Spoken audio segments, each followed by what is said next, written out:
This is the most dangerous place on Earth. 160 kilometers of swamps and jungles that split the two Americas in half, making it impossible to simply drive from Panama to Colombia. Those who try to walk through encounter gangs and smugglers, and help almost never arrives in time. Every year, tens of thousands of people enter this area, knowing full well that not everyone will make it out alive. In this video, you will learn, why has no one yet built the most important road in Central America? Why do people continue to risk their lives and walk this deadly path? What really happens there every day? And why trying to solve this problem could actually make things worse. Imagine driving the longest highway on Earth. You've covered thousands of kilometers. The lights of a city flicker ahead. Then, without warning, the asphalt ends. Not at a river or a border, but at a wall of impenetrable jungle. This is not fiction. This is the Pan-American Highway, the road that connects Alaska to Argentina, except for one missing piece. Right where North and South America meet, there is a 160-kilometer void. They call it the Darién Gap, a place where human ambition collapses into mud and mist, where the road doesn't just stop, it surrenders. Why, after a century of trying, does this road remain unfinished? The answer lies beneath your feet. The Darién is not ordinary jungle. It is a labyrinth of swamps that swallow machinery whole. Rivers here are alive. They change direction overnight, erasing paths and reshaping the land. Rain falls for 9 months every year, dumping thousands of liters onto the soft, unstable ground. Roads built here don't just deteriorate, they disappear. Before concrete can even cure, the jungle takes it back. Nature doesn't resist here. It consumes, it reclaims, and it never, ever surrenders. But surely modern technology could overcome this? In the 1970s, the United States thought so. Millions of dollars were poured into engineering studies. Satellites mapped the terrain. Geologists drilled samples.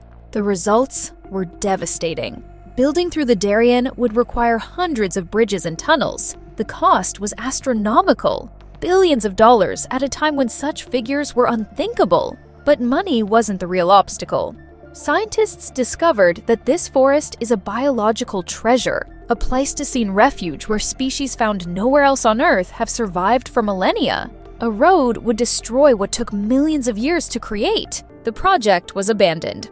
Not for lack of means, but for lack of moral permission to annihilate something truly irreplaceable. And what about the humans who call this place home? The proposed highway cuts directly through territories belonging to the Embera and Guna indigenous peoples.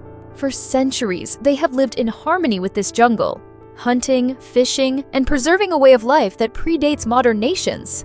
A road would not bring them progress. It would bring extinction. Contact with outsiders, deforestation, disease, and cultural erosion would unravel their existence in a single generation. When Panama and Colombia finally killed the highway project in the 1990s, they listened to these voices. The road remained a dotted line on the map, a line drawn not by engineers, but by respect for those who arrived first and chose to stay. But here is the paradox that haunts this place. If the road is impossible, and the jungle is so deadly, why do thousands still enter it every year? The answer is simple and brutal: desperation. These are not tourists or thrill seekers. They are refugees fleeing collapsed economies, gang violence, political persecution, and climate disasters. Venezuelans, Haitians, Cubans, and even people from as far away as Africa and Asia converge here because it is the only land corridor to the north. For them, the Darién is not a geographic curiosity. It is a last resort, a final gamble with fate. They know people die here. They come anyway, because staying home means certain death. What actually happens to those who attempt the crossing? The journey takes 4 to 10 days on foot, sometimes longer. There is no communication, no medicine, no rescue. Rivers must be crossed at chest height, often with children balanced on shoulders and belongings held above the water. Feet rot in the constant moisture. Malaria and dysentery spread like wildfire through groups already weakened by hunger. Bodies weaken, hope frays. People collapse and cannot get up. Some are swept away by currents. Some simply vanish into the green. The jungle does not discriminate. It takes the strong and the weak alike. There are no memorials here, only silence and the constant sound of rain. But nature is not the only predator in this wilderness. Deep in the Darién, there is no law, no government, no protection. Armed groups control the trails. Mexican cartels, Colombian dissidents, local gangs who have turned human trafficking into a multi-million-dollar business. They charge migrants for passage, sometimes hundreds of dollars per person.